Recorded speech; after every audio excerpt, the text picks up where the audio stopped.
A black general, his uniform gleaming with hard-earned stars, cuffed, slammed against a patrol car in a quiet Virginia town. Officers called him a fraud. They couldn't see the truth. One phone call to the Pentagon. Their world turned upside down. Pride shattered. A mistake became a reckoning. This wasn't just about him. It was about justice. Lieutenant General Marcus Tate, 52 years old, a living legend of the U.S. Army. His uniform gleamed with years of sacrifice, medals weighing down his chest.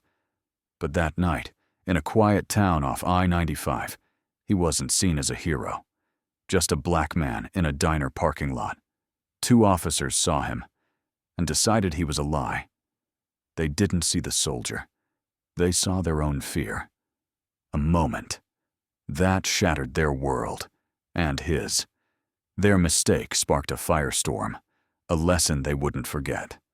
It would echo far beyond that dusty town, where a hero's truth was forgotten for a moment, but not for long. It started with hunger, not trouble. Marcus pulled his rental sedan into Ruby's diner, neon sign buzzing promising hot food, and a moment's peace. After 6 hours on the road, he stepped out. Dress blue's crisp 3 stars on his shoulders, catching the moonlight inside the bell. Jingled truckers glanced up. A family paused. Mid-bite, a waitress smiled. He slid into a booth, ordered a cheeseburger, and checked his phone emails from the Pentagon, a text from his wife Sheila. Just another night or so, he thought outside. Officers Dale Ramsey and Travis Holt leaned against their cruiser cigarettes, glowing Ramsey paunchy and bitter squinted at Marcus' car. Fancy ride for this dump, he muttered. Ho Young and Cocky nodded military plates. But that guy looks like he's playing soldier. They didn't check the tags. Didn't call it in, just watched itching for a fight. That's when it began, a spark ready to ignite. Marcus ate slowly, savoring the greasy comfort oblivious to the storm. Brewing outside, the diner hummed with low chatter. Forks clinked-ticked a jukebox, played some forgotten country tune. Jenny, the waitress, refilled his coffee, her blonde ponytail bobbing as she chatted about the chilly night. You stationed nearby? She asked, curious but kind. Just passing through. Marcus replied, his smile easy-practiced. Got a meeting down south. She nodded, liking his quiet confidence, the way he didn't demand attention despite the ribbons on his chest. He left a generous tip, adjusted his tie, and headed for the door. His boots clicking softly on the checkered floor, the night air hit him sharp and cold. His breath a faint cloud under the sodium glow, he reached for his keys. Steps measured, mind already on the road ahead. Then a voice sliced through the dark, raw, and hostile. Hey, you freeze! Marcus stopped, hand pausing, mid-motion instincts kicking in. Not fear, but the hyper-alertness of a man who'd faced ambushes in Fallujah. He turned slowly. Meeting the glare of Officer Ramsey, whose flashlight beam stabbed at his eyes. Evening, officers, Marcus said. Voice steady, hands visible. Ramsey stepped closer. His bulk casting a shadow, the stink of stale cigarettes clinging to him. That's a hell of a costume. He sneered, the beam lingering on Marcus. Stars his medals as if they were props from a thrift store. Mind telling me where you got it? Marcus' jaw tightened, but his tone stayed even honed by decades of diffusing egos. Not a costume. I'm Lieutenant General Marcus Tate. U.S. Army, Holt circled, smirking, his buzz-cut head catching the light. General, a big shot. Got ID for that fairy tale. Marcus nodded, deliberate, his hand inching toward his pocket left side. My wallet? Ramsey's hand twitched toward his holster, eyes narrowing. Slow, real slow. Marcus complied, pulling the wallet with 2 fingers, holding it out. Holt snatched it, flipped it open, scanned the military ID name, rank photo all legit, but tossed it to Ramsey with a shrug. Could be fake, Ramsey said. his voice dripping with contempt. "You don't look like any general I know." The words landed like a punch, heavy with meaning. Marcus locked eyes with Ramsey, unblinking. "And how many black generals have you met, officer? Or is it just that I don't match the poster in your head?" The air crackled tense as a drawn bowing a couple lingered near the diner door. Phones out filming, Jenny stepped outside. Arms crossed her face, tight with unease. More eyes gathered, gas station workers, late-night stragglers drawn by the rising heat. Ramsey's face reamed not shame but rage, his ego bruised by the calm defiance. "Don't play smart with me," he growled. Stepping so close, Marcus could see the sweat beading on his brow. "We're verifying this, and if you're lying, you're done." Marcus didn't flinch. "Call Fort Bragg, ask for Colonel Denise War, and she'll tell you who I am." Holt laughed sharp and mocking, circling tighter. "Oh, we're not calling your pal for story time, hands on the car." Now Marcus stood firm, his voice low but unyielding. "I'm not resisting, but I won't comply with unlawful orders. You've got no grounds to detain me." That was the trigger. Ramsey lunged, grabbing Marcus's arm, twisting it hard, and slammed him chest first onto the sedan's hood. The metal was cold, biting through his uniform. "You want to play?" Tough Ramsey hissed his breath, hot against Marcus. Ear cuffs snapped shut, steel digging into his wrists, pain flaring but not breaking him. "You're under arrest, impersonating an officer resisting." "Bet you didn't see that coming." General Hull yanked open the cruiser door, grinning like he'd won a prize. Marcus didn't struggle, didn't shout. Years in war zones taught him noise only feeds the chaos, says. But as Ramsey shoved him toward the car, he turned his head, voice cutting through the night. "My phone's in my right pocket. Call the number labeled Pentagon. Do it now, or you'll wish you had." Ramsey scoffed, pushing harder. "Save your bluff for the judge." The crowd swelled. Phones, flashing murmurs is growing. Jenny stepped forward, voice shaking but firm. "Dale, stop it, he didn't do anything." Ramsey spun, jabbing a finger back off Jenny. "Or you're next." She froze, but didn't retreat, her eyes meeting Marcus, a silent promise she wouldn't let this go. As the cruiser door slammed, caging him in the stale, leather-scented dark, Marcus saw the faces outside. Shock, anger, fear, and knew this wasn't just about him anymore. The Greystone police station was a squat, grim box of a building, reeking of bleach and despair. Fluorescent lights buzzed overhead, casting sickly shadows. Marcus sat in a holding room, wrists still cuffed, chained to a scarred metal table. His uniform, pristine hours ago, was creased, a smudge of dirt on the sleeve, but his posture screamed authority back. Straight eyes, forward, unbowed. Ramsey and Hull lounged by the door, sipping burnt coffee, their bravado louder now, feeding off the walls. "Betty's got a record a mile long," Hull said, scrolling a tablet, his grin all teeth. "Nobody pulls off a scam. This bold without practice." Ramsey chuckled, leaning back, boots scuffing the floor. "Saw a guy once bought a whole colonel's kit online. Thought he'd get free drinks at the VFW. This one's the same, just fancier." Their laughter grated, but Marcus didn't react. His eyes tracked the clock. 11:47 p.m., each tick a reminder to stay sharp, stay patient.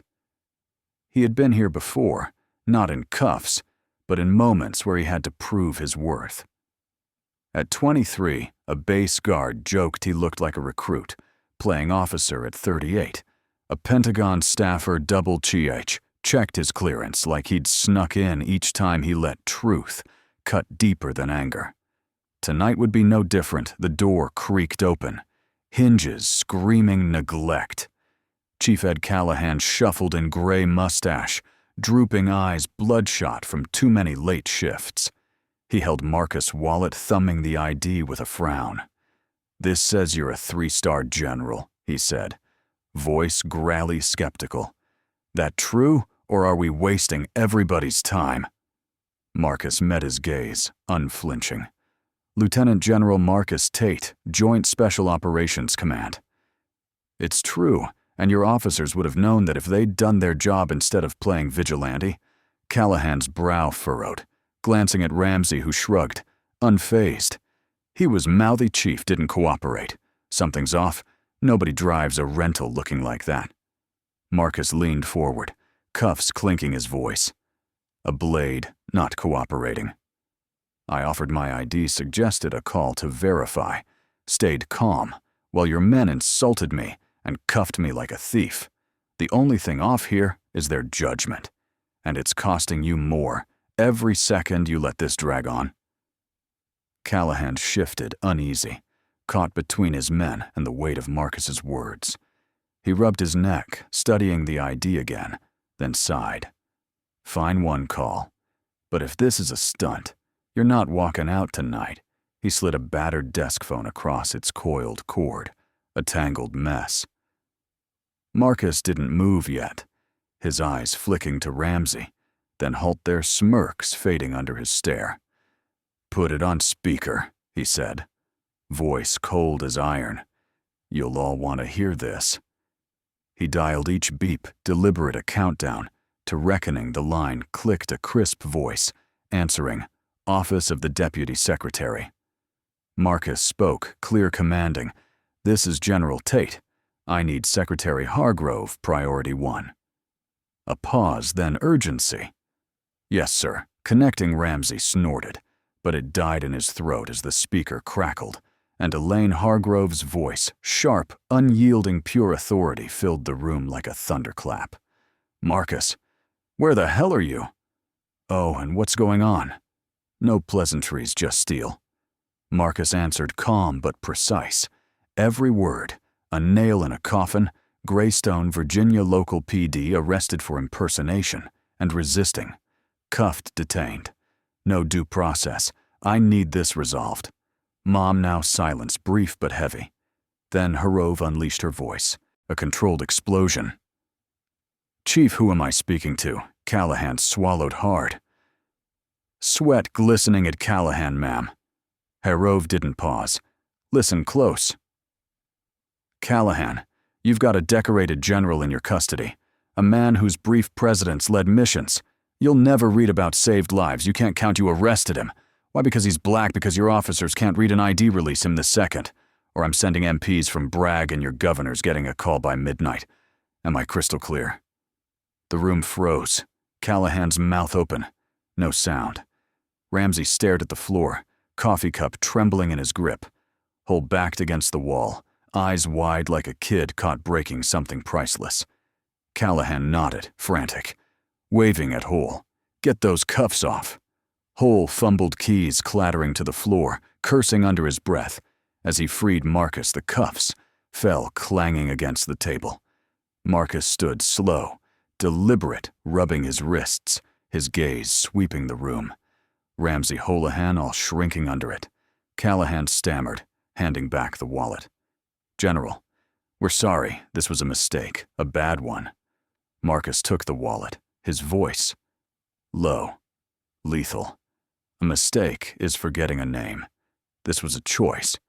You chose to ignore my ID, my rank, my truth, because I didn't fit your picture of power. That's not a mistake, Chief. That's a failure, and it's on you. Marcus walked out the station's heavy door, thudding shut behind him.